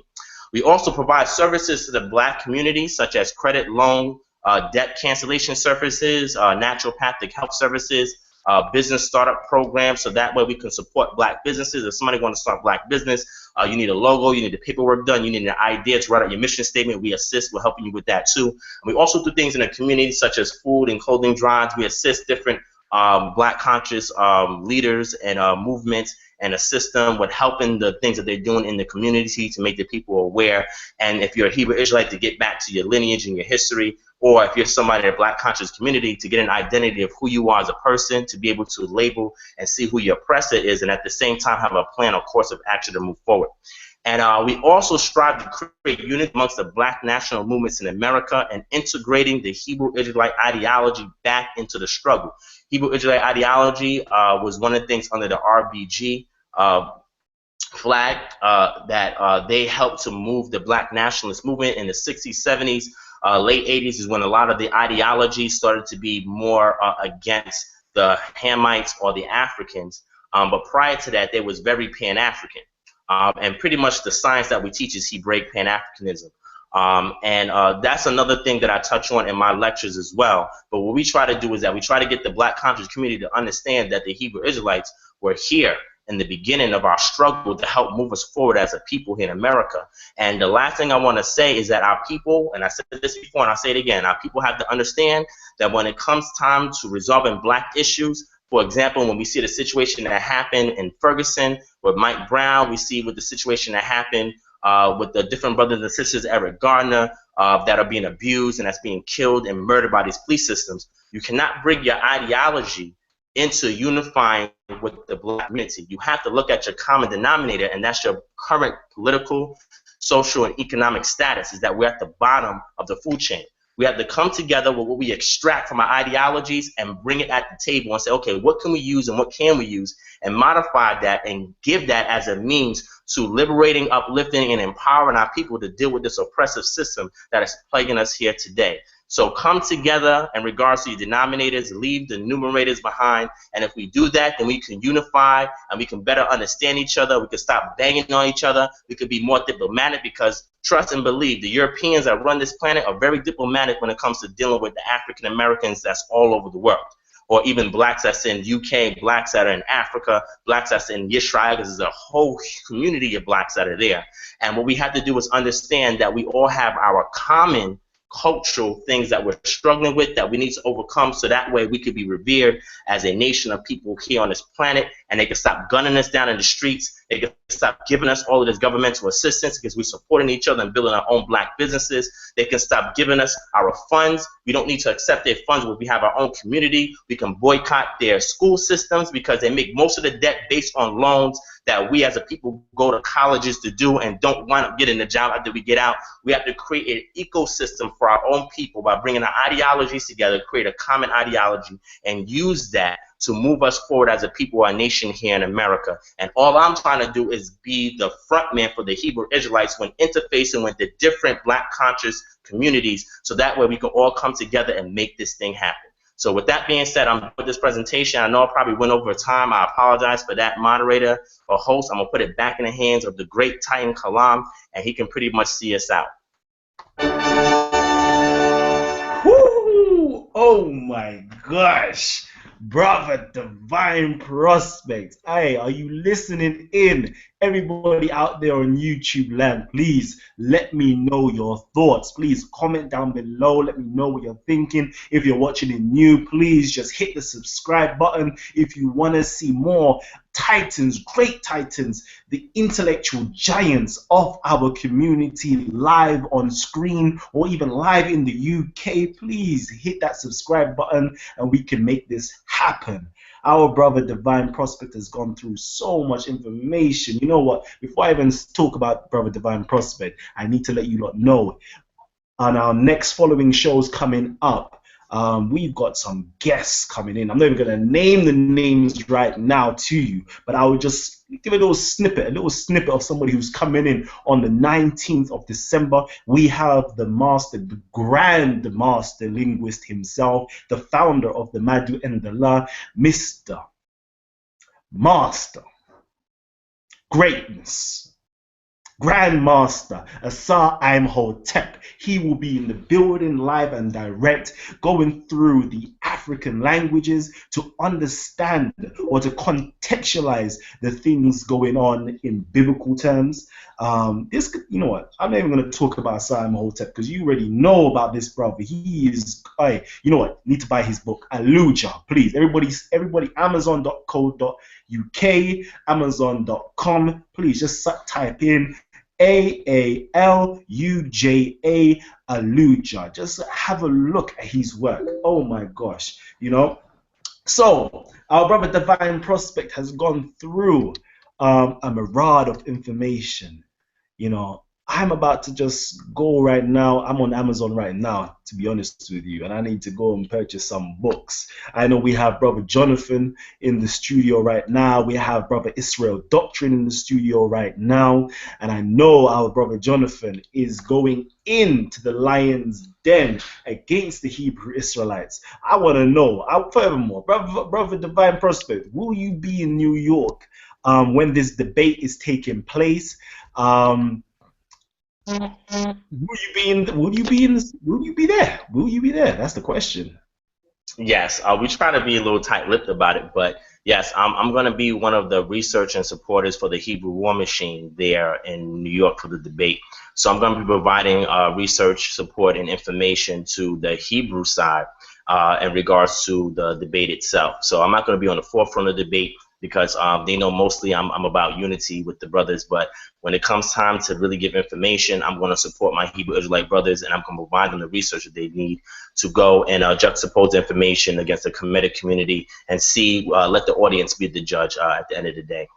I was about to mute you out. Oh no, oh no. Our brother Divine Prospect is going to be on the panel of researchers on February the 8th, Sunday, February the 8th in New York, where this big debate is taking place. Brother Jonathan, are you there? Let me know you're here. Let me know you're live and direct in the building. Are you prepared for this date? Yeah. How you doing, brothers? How everybody doing? We're all good. Peace. How you doing, brother? Okay, cool. Yeah, I just actually tuned in to learn from my brother tonight, just to check in for the last few minutes I've been on. But I'm very much so prepared for, you know, I represent the Magi. Like I say, we the vanguards of Kemet coming up out of Nubia. You know what I'm saying? That's who, as a matter of fact, this is who Egyptians have called on since the beginning of Egyptian history. We could go back to the 5th dynasty with that one almost. But clearly, the Magi also did our work in defending Hebrews. Historically, we could talk about Taharka and the Cushites. We could go into it. And so I'm about unifying as well and bringing forth good information. You know what I'm saying? I'll be more than prepared on February the 8th to bring forth a nice presentation. That's it right there.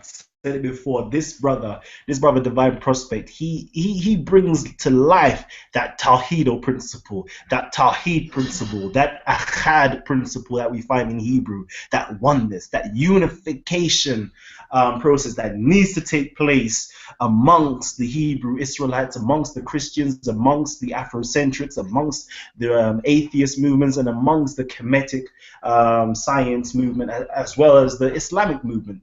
I know this brother here, he is well up to speed with his Arabic, his Koine Greek, his Hebrew, he's Nuwapic even. For those who are Nuwapians out there, Nuwapian brothers and sisters, I know we have Nuwapians out there listening in all the way from the UK. Please stand up, show your support. We would love to have a Nuwapian on here. Which Nuwapian is actually doing things out there at the moment? Who is the titan amongst Nuwapians? That's what I want to know. Who do you want to see in the studios? Let me know. Who do you want to see in the studios next, people? YouTubers, please comment down below. The box is open right now. Sorry, on your right hand side, that box is open right now to leave your comments. But if you're watching a pre-recorded version of the show, please leave your comments down below and let us know, who would you like to see up next. All right. And please hashtag Talk with the Titans on YouTube. We're here. Hashtag Talk with the Titans on Google. We're the first thing that pops up. And please subscribe to this channel, Callum L, on YouTube. I can see that everybody in the panel right now is going ham. We have Israel Doctrine right now trying to get in. Should we let this brother in? I'm playing. I'm gonna let Israel Doctrine in. Okay, Israel Doctrine, please. We're inviting any comments and questions. So if you could unmute your mic, you're open to us. Okay, I think Brother Israel Doctrine's connection is a bit low at the moment. I'm going to open up now to our brother Isa. Isa, you couldn't hear me? Hotep Salam. Hotep Salam. We're going to go back to Israel Doctrine in a little while, but we're going to open up to Brother Isa. Isa, have you got any comments or questions for our brother Divine Prospect? Yes, brother. There's a few issues. One of them was in my recent discussion with the Hebrew Israelites, it seems no matter how you want to swing it, that there's always going to be this we're superior than other black people because being rooted in the Bible. And, some of the things you've said today seem to have supported that. When you try to go against that, you end up kind of contradicting yourself. In a sense, when you talked about the curse of Canaan, if we go back to what it actually says in the Bible, it's supposed to be because Ham committed a sin, and then Noah automatically put some curse on Canaan because of Ham's sin. So, how do we sort of get around this as an issue, that as long as you're rooted in this Bible, that's, you seem not to be able to get out of we're the chosen people, therefore following that we're more special than the rest of the Hamites and so on. The other thing I just wanted to address, if you can address as well, is that when you said about the various versions of the sacrificed son, and you said, well, it could also be, or it might well be, beloved son. He already had Ishmael by that time when he had Isaac. So in the sense of those type of people that would sacrifice their children, you've still got another son. So the test really would be is that you have an only son that you've been waiting for about 60 years, and then God says sacrifice that son. That's a big test compared to, well, you've already got a son, sacrifice the second one, he's younger, the other one you've got more of a connection with. Do you know what I mean? So I'm just saying, if you read the whole context, it still pins it down to your only son, and then it still pins it down to being Ishmael, to be that son that was sacrificed. There is a few more, but I don't want to take up the other brothers' time. But if you can address those two, it'd be appreciated.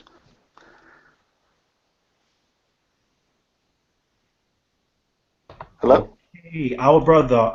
Hold on 1 second, brother Divine. You are on mute at this present moment. Okay, I got it. I got it. I apologize. I apologize. All right, Issa, can you just streamline the first question again real quick? Because I heard some of it, but I was trying to process it. I think that was relating to. Okay, so the second one. I got you. The Ham and the Oh, Canaan, right? yeah. When you were saying Okay, like got you. they were what was it to do with The curse. the land and so on, and they weren't supposed to be there. I'm saying what the Bible actually says is that Ham committed a sin to do with his father's nakedness and being drunk Gotcha. and so on, Gotcha. and Noah put the curse on Canaan rather than Ham. So already Yes. you've got some sort of problem within the Bible. So if you explain it with something outside of the Bible, saying, well, they're not supposed to be there, etc., again, we've got a load of problems.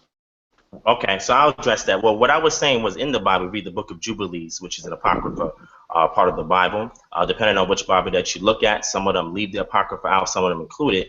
But if you look in apocrypha, it gives more emphasis in regards to what was going on in regard and his son Ham and Canaan. So because if you look earlier in the text, the Most High blesses the sons of Noah. So Noah cannot curse Ham if the Most High blessed them. So the next best thing he can do is put the curse upon somebody from his lineage or from his seed, and that's how Canaan got pretty much cursed. Now, again, if you read the wealth of quote unquote Hebraic manuscripts in regards to whether it's the Apocrypha, whether it's the original Torah, and just look at just the wealth of information that's there, you can pretty much ascertain exactly what's going on there in the text. Now, there's parts of the text that is not really that clear per se, because there was a pretty much a specific emphasis on the lineage part. Again, when you look to see who are these literary sources that are redacted in the text, you can understand why certain things are there and why certain things aren't there.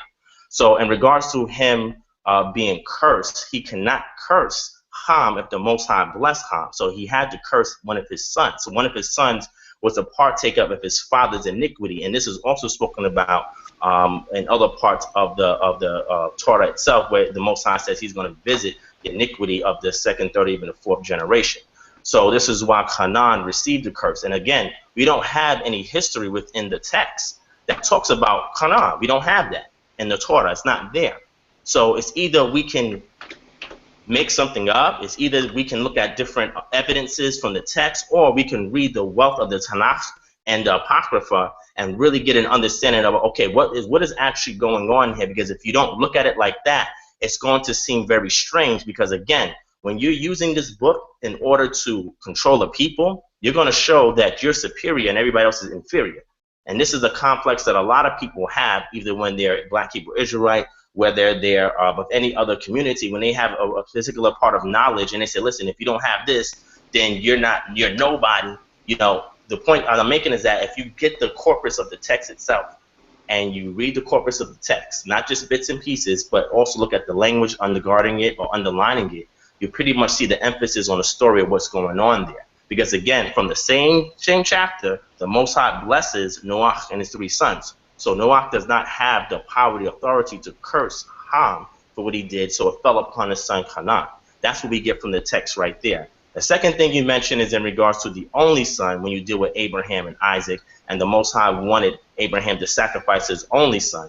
And what I was just doing was showing you in regards to the language. Since we have several sources of Hebrew texts or manuscripts, we have to compare and contrast or do what's called textual criticism to try and determine what does the original source might have said by looking at similarities between the two. And we know, if anybody knows anything about textual criticism, you know that there's a lot of scribal errors in the text.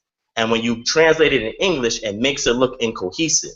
But when you understand what these scribal marks are and how they was writing, because everything was written in one line, there was barely any spaces, there was copying on parchment and copied and copied and copied. You can look and see what the scribal errors are by comparing it or juxtaposing it with the other Hebrew sources, and that way you can derive exactly what the original source should have said. So I just gave that just to elaborate on the textual criticism of the text. I didn't want to get too technical because you know, this is not my platform to explain all of this. But I would be more than happy to build with you, Issa, and just, you know, go back and forth with this information, and I can show you the sources and a couple of tools that I utilize to derive what I did, in that way to see if you can come to the same conclusion. Thank you, Brother Divine Prospects. So I'm going to open it up again, please. If you're out there in YouTube land, just leave us a comment and we will be sure to answer it. Okay, moving on now to Garfield. Garfield, are you there? Israel Doctrine, you was coming back, one. All right, Israel Doctrine. Just 1 second, Brother Garfield. Yes, sir. I'm here, live and direct. Give me brother time. I know he has to run, but let me clear up some things that I think the brother kind of. Well, I like the brother's spirit. Let me put it this way. The first thing I want to bring up is the brother quoted saying that the Dead Sea Scrolls go back to 400. That's kind of deceptive, and the reason why I'm saying that is because those are not biblical texts. The Dead Sea Scrolls, yeah, have something from 400, Psalms of Solomon or whatever they want to call it, but it's not biblical text. The truth of the matter is no biblical text exists before 200 BC, the most 250 BC.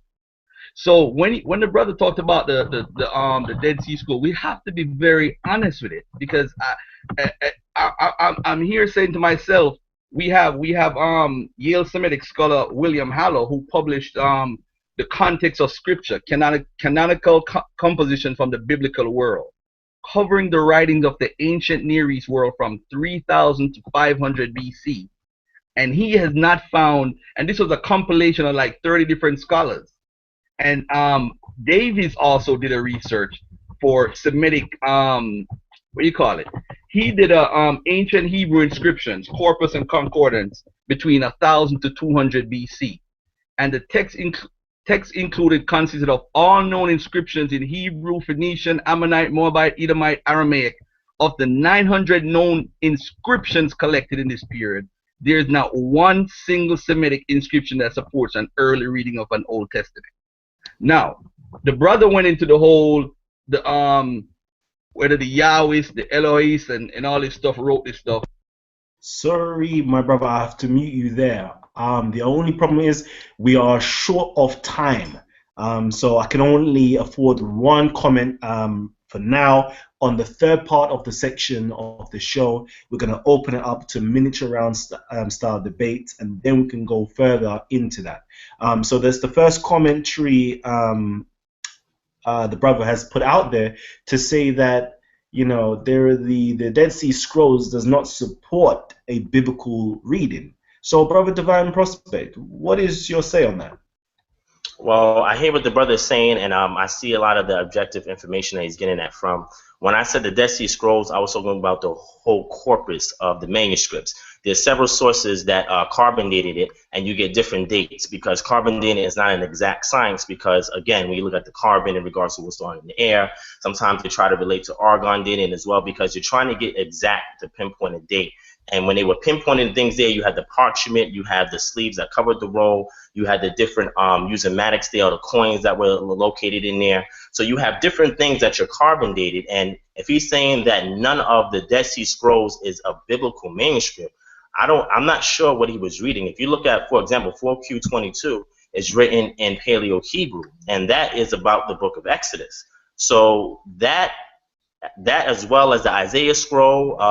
Matter of fact, I mean, I would show it because I have the microfiches of the Dead Sea Scrolls, as well as the transcription of the Dead Sea Scrolls being compared and contrasted with the Masoretic text. No, and yeah, you can. One second, brother. Can I just clarify something real quickly, please? Sure. I'm not trying to interrupt you. I apologize and say that you could not. I'm sorry to say, I must remind our panelists that basically once our presenter is speaking, you will have to mute your mics and respect his cipher and let him finish talking, and then I'll open it up for you to actually give a response. So brother, please, Divine Prospects, can you just finish that off? Yeah. And Garfield will go back to you a little bit later on. Sure. So so what I'm saying is that if you look at the compilation of the actual manuscripts themselves, as far as the Dead Sea Scrolls, Again, I wasn't 100% sure or clear what his point was. I see the information he was providing, but if he's saying that you cannot derive a biblical text by looking at the Dead Sea Scrolls, then that's some information that he definitely has to give me some more details about, because what I have here concretely tells me otherwise. And I'll just leave it with that. But I thank the brother for giving that information out, because it's something I'll definitely look into, because he cited one particular book that I skimmed through, but I didn't actually read. And if it touches on the nature of the Dead Sea Scrolls, I would definitely like to take that information and incorporate it into my body of literature. Thank you. Wow. I think we're going to have a crazy, crazy third section of our show. I don't think we can air it all live apologetically, because we are literally time is running ahead of us. We've literally got 15 minutes left of the show. So the third section of the show, I'm apologizing to everybody out there in YouTube land. We cannot air it live, okay? But if you're listening in, please just go on hashtag Talk with the Titans, and you will find on Facebook the Google link to be part of the panelists, where you could be a part of the debates, you could be part of the conversation. So please, don't feel the way that you can't see everything live. Just add us and you will get to it. Okay, so if you want to add me on Facebook, it's Callum SPEL, and you will be able to get in contact with me there. Simply please subscribe to the YouTube channel for upcoming shows, or even for past shows. I have to thank our audience out there yet again. Literally, our last show amassed, I'm sure it's actually hit the 1,000 mark right now, but 1,000 hits, 1,000 views in literally under 5 days. So I have to thank our audience for tuning in and really supporting us. Thank you. So now we're going to move it on to brother. I think Israel Doctrine has jumped out at the moment. Has there any other brothers out there that would like to have their say? I would like to welcome brother Ankh, Real Black Atheist from the Amun Ra squad. He's just come in, dropped into the building. I think he was the one who kicked Israel Doctrine out. So if anybody else has a question out there, please let me know. Our brother Divine Prospect will be here answering questions for another 5 minutes. So please get your questions in right now. If you're on Facebook, send us your questions. If you're on YouTube land, please send us your questions in via the chat. If you're watching a pre-recorded version of this show, please, we're still welcoming your questions and your commentary. Just leave them down below in the comments box. And please, if you're enjoying the show so far, give us a big thumbs up. And our next show, we've got a special guest in store for you. So please, be prepared. So yeah, who else has got anything else to say? I'm opening up your mics right now. Israel Doctrine, if you have anything to say, please unmute your mic and we can get you going. Israel Doctrine, please unmute your mic. Your mic is very low, so we have to apologize. We could not hear you at this present moment in time. Garfield, I see you out there. Peace. There's so many people that's actually typing in right now. I don't know if I can read everything live as we are here. So yeah, we're inviting any comments and questions. Brother Israel. All right, I'm unmuted now. Oh yeah, you're unmuted now. Go ahead. Hopefully I'm not breaking up too bad or whatever. I'm on a low Wi-Fi connection right now.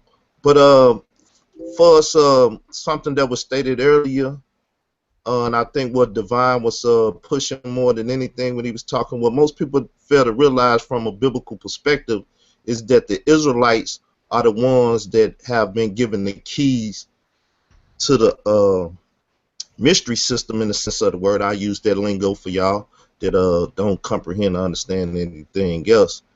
And now they teach the cultural precepts and recurring themes to make man um, after the attributes of God or the characteristics of God.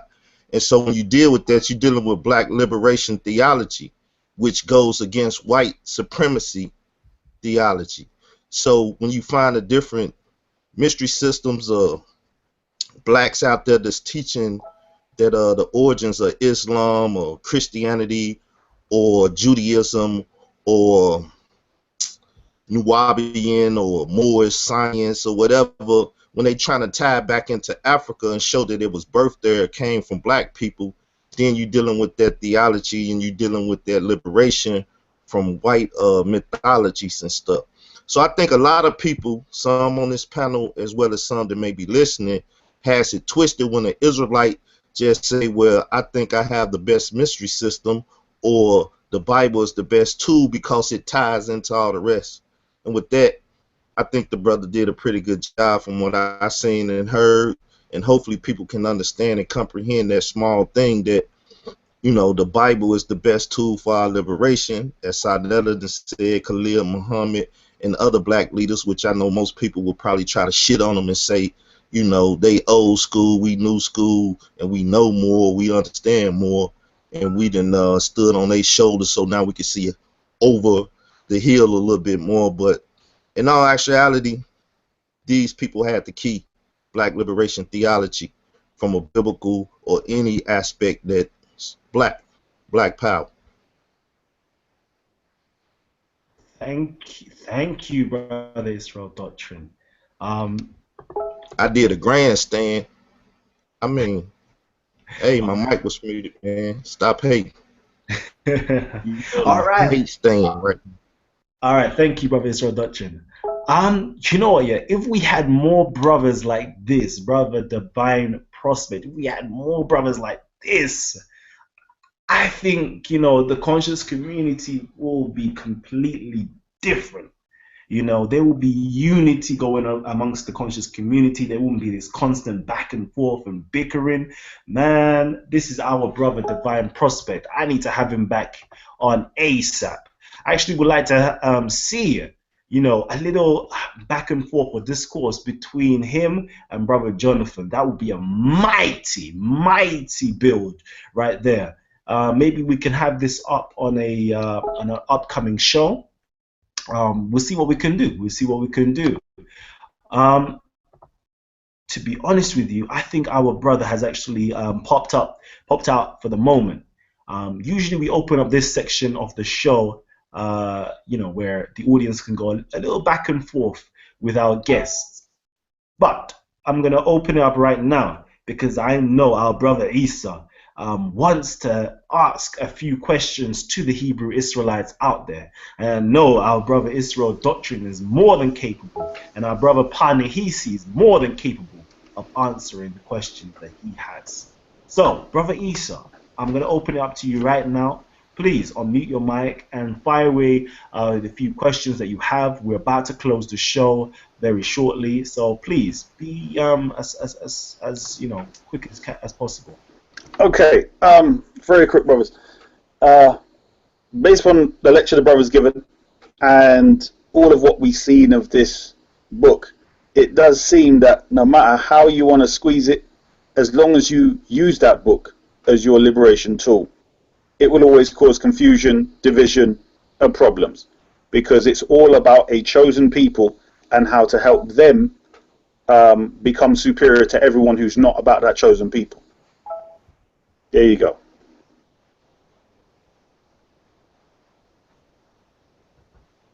Okay, so Brother Israel Doctrine, do you have a response to that?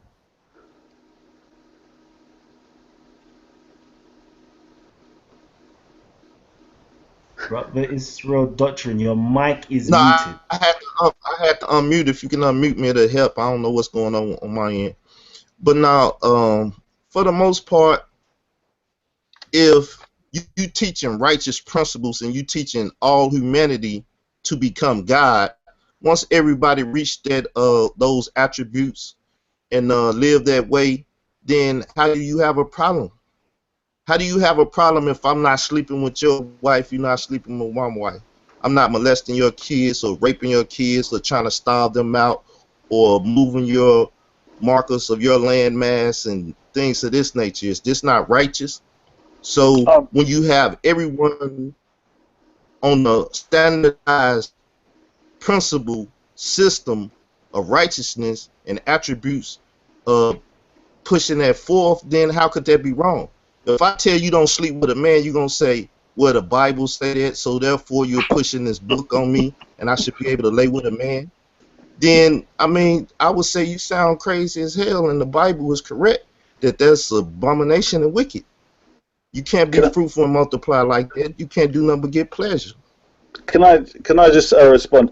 It's nice that you have the things you've actually mentioned actually contradict what your book's saying Hebrew Israelites can do, because we know that's exactly what Hebrew Israelites have been doing. They've been keeping, the virgin baby girls for themselves, and they've been conquering and taking people's land. So everything you're saying is actually been done.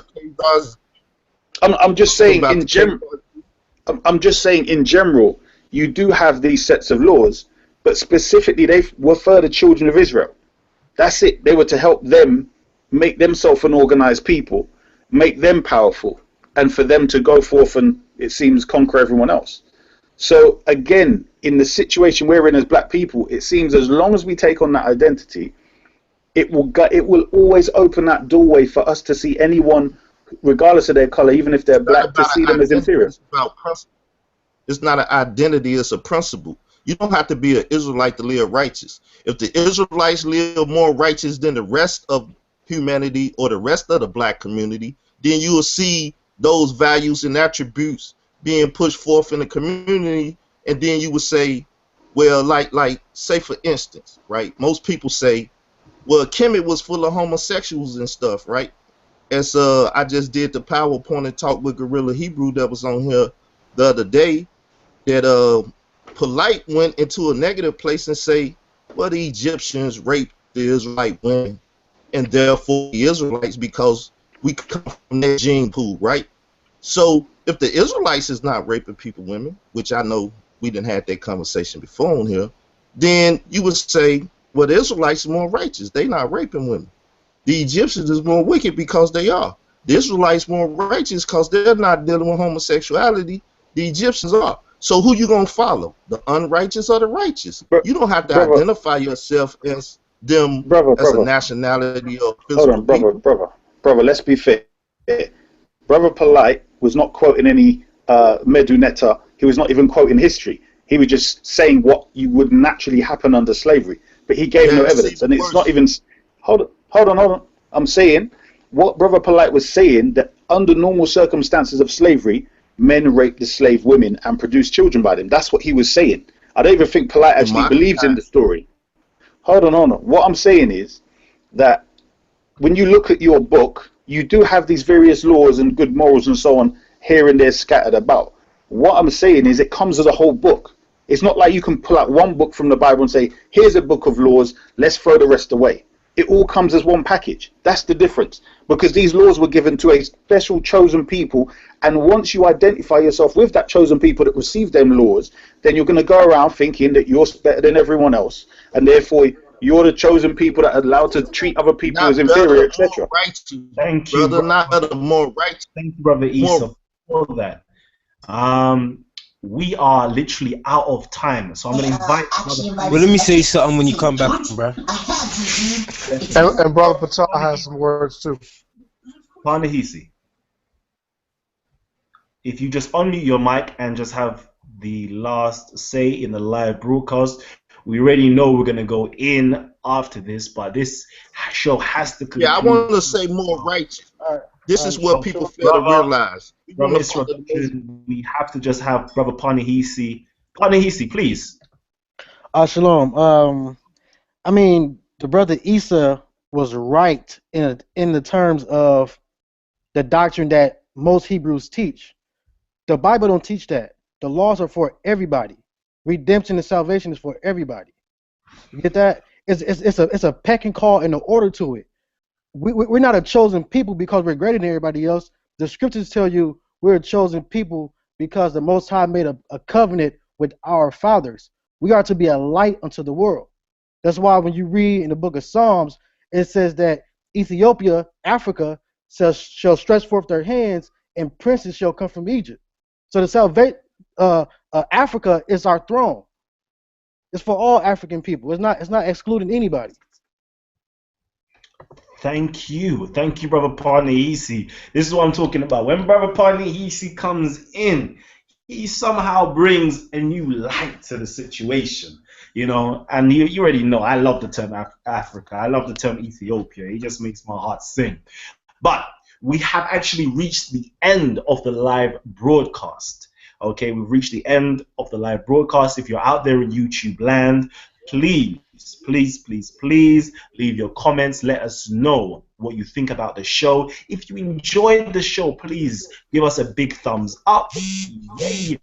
If you like the show so much and you would recommend it, please share this information or share this broadcast to other people. We're going to continue with the debates after. We're going to continue with debates right now, actually.